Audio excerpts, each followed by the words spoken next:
Audie Murphy was born in 1925, deep in rural Texas in a house so simple it could barely be called a home. The floor was dirt, the walls let the wind pass through, and food was often just enough to keep everyone alive. He was the seventh of 12 children, born to an alcoholic father who disappeared for weeks at a time, and a mother who fought with everything she had to keep the family together. From a very young age, Audie learned what hunger, exhaustion, and responsibility felt like long before he understood the meaning of childhood. He hunted small animals with a borrowed rifle, not for sport, but to provide food for his siblings. By the age of 10, he was already working in cotton fields under the blazing sun, carrying loads heavier than himself. Life seemed determined to break him, but it never succeeded. When his mother died unexpectedly, Audie was devastated. Shortly after, his father abandoned the family for good. With no one left to care for his younger siblings, he tried to enlist in the U.S. military as soon as he turned 17. But there was a problem. Audie was too small, too skinny, and according to the paperwork, too weak. He was only 5'5" tall, weighed under 110 pounds, and looked physically incapable of handling standard military gear. He tried the Navy, rejected, tried the Marines, rejected again. But Audie didn't accept no as an answer. He returned to the Army recruitment office, insisted, lied about his age, and was finally accepted. It was July 1942. The recruiters had no idea they had just admitted one of the greatest American war heroes of all time. When he began training, many soldiers laughed at him. A skinny boy with the face of a teenager and a body too small to carry a military pack. But Audie had something no one could see, only sense and unbreakable will. While others complained, he worked. While many rested, he trained. And when he reached the battlefield, he discovered he had been born for one thing: to survive and to win. Audie Murphy's first major military action took place in Sicily. What was supposed to be an introduction to war quickly became a stage for nearly unbelievable courage. His unit was ambushed and several soldiers were hit. Without hesitation, Audie ran into enemy fire, not to attack, but to rescue the wounded. He dragged men off the ground under a rain of bullets, shielding them with his own body as he pulled them to safety. His bravery did not go unnoticed, but the moment that transformed him from a brave young soldier into a living legend came in France in 1944. During an operation, Audie witnessed his best friend, Laddie Tipton, being killed by German soldiers who pretended to surrender. Something inside him ignited. He charged alone toward the enemy position, killed the group responsible, and continued advancing, taking the entire position almost by himself. His commanders were stunned. He had done the impossible, and he would do it again and again throughout the war. Despite his size and fragile appearance, Audie Murphy was fast, precise, strategic, and absolutely fearless. In combat, he seemed to possess an almost supernatural understanding of the battlefield. He knew where to move, when to shoot, when to wait.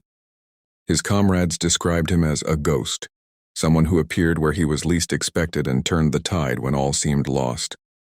But the greatest act of heroism in his life occurred in January 1945, in the woods near Holtzwihr, France. The story is so unbelievable it sounds like fiction, yet it happened exactly as recorded. Murphy's company had been nearly wiped out. Of more than 120 soldiers, fewer than 20 remained.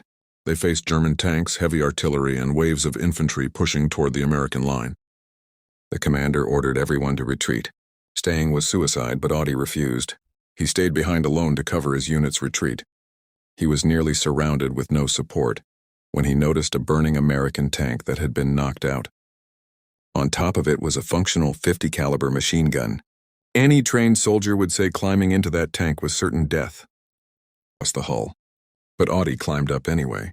Alone, standing on a burning tank, he began firing at the 250 German soldiers advancing. He shot with surgical precision, taking down entire groups and convincing the enemy there had to be an entire American force hidden in the forest.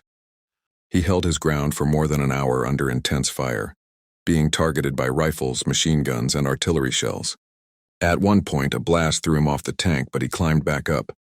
When he finally ran out of ammunition, he climbed down, bleeding from shrapnel wounds, and returned to lead a counterattack. The men who had been retreating now followed him. In the battle, what Audie Murphy did that day became one of the most heroic individual actions in modern military history. He received the Medal of Honor, the highest American military decoration. In total, Audie earned 33 medals and awards, including many from France and Belgium. He became the most decorated American soldier of World War II. But if the war made him a hero, peace slowly destroyed him. When he returned home, Audie carried invisible scars. He suffered from insomnia, nightmares, anxiety attacks, and an overwhelming guilt for surviving when so many friends had died. Today we call this PTSD, post-traumatic stress disorder. Back then, no one talked about it. The invincible hero was silently fighting a war inside his own mind.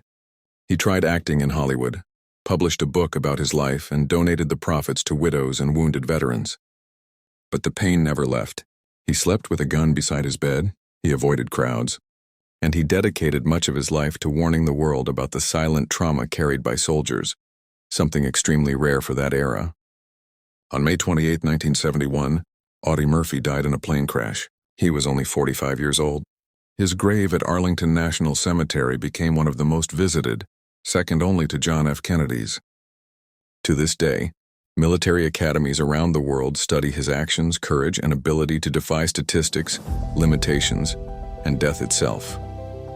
The skinny boy the Army almost rejected grew up to become one of the greatest heroes the world has ever known. Audie Murphy proved that greatness is not in the size of the body, but in the strength of the spirit, and his legacy still echoes today, reminding us that true heroism often comes from the most unexpected places and from those the world insists on underestimating.